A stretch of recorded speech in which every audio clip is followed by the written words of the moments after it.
Hello, Fusion City Church. Welcome back to your Connect group. Welcome to 2026, session number 1. This Connect group session will be 10 weeks long. And for the details about the reading plan for this session and for the rest of the year, check out the Resources tab in the Church Center app.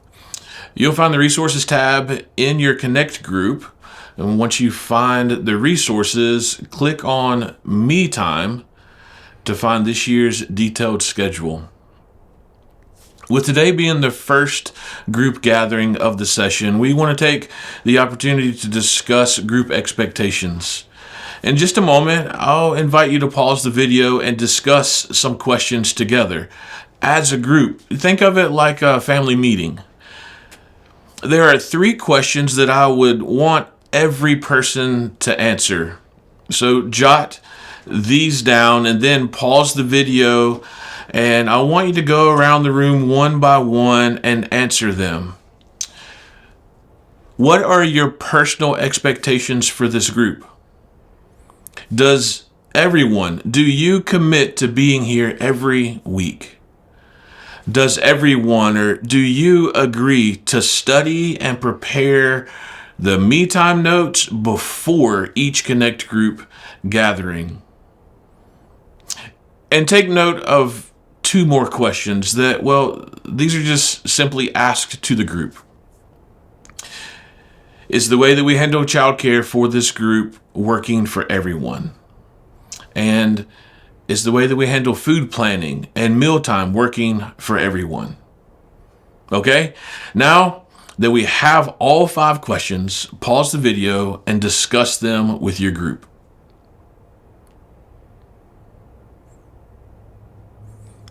Communication is key to all good and healthy relationships, and that includes all of the relationships that are in your group that you're building within your Connect group. And that's why expectation conversation is such a good exercise to participate in every single session. In just a moment, we're going to take a look at the book of Job. But before we do, let me remind you that you do have a great tool literally in your fingertips. That's the Church Center app. And this is the place that you can stay connected with all things Fusion City Church. Within the app, you're going to find sermon notes, Me Time resources like we talked about earlier, group chat, volunteer scheduling, and even a place to reach out for prayer. All right, now open up your Bible and your notebooks and let's talk about the book of Job. We're going to take our time in the book of Job this year. In fact, this is the only book that we're going to discuss in Connect Group. However, we will not be reading Job during the breaks. Instead, we have handpicked a few other books of the Bible that will help give a New Testament perspective, if you will, of the issues that we're going to discover in Job. So be sure to follow along the reading guide that's laid out in the notebooks, or you can follow the plan on the Resources tab. Today, you should be prepared to discuss Job chapter 1.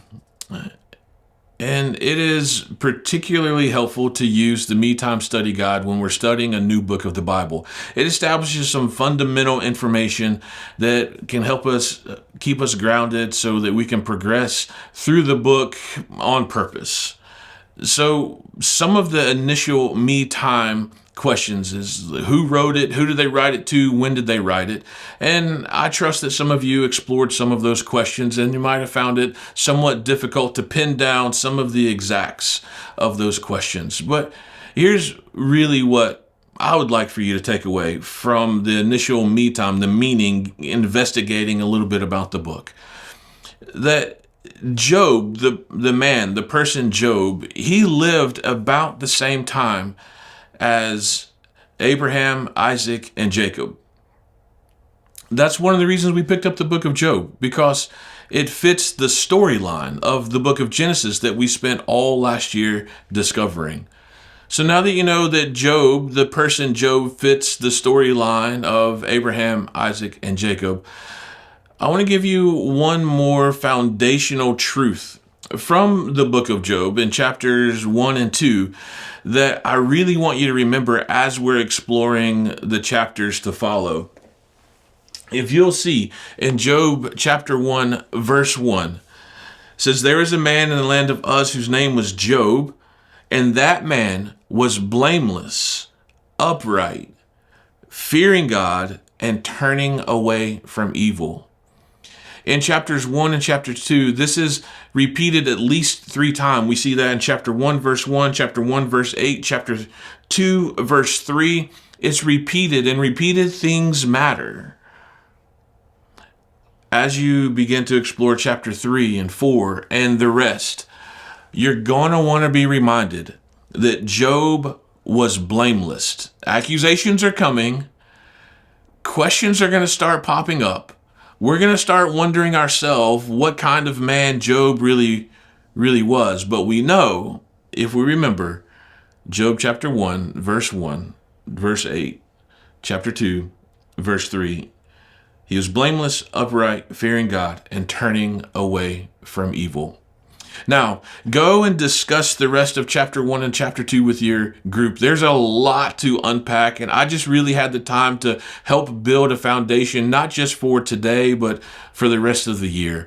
So I trust that my time with you today has helped you get started in your conversation, but don't let my thoughts be the only thoughts that you discuss. Discuss your own, share with each other, grow with each other, and until we see each other again, I pray that you stay safe and God bless.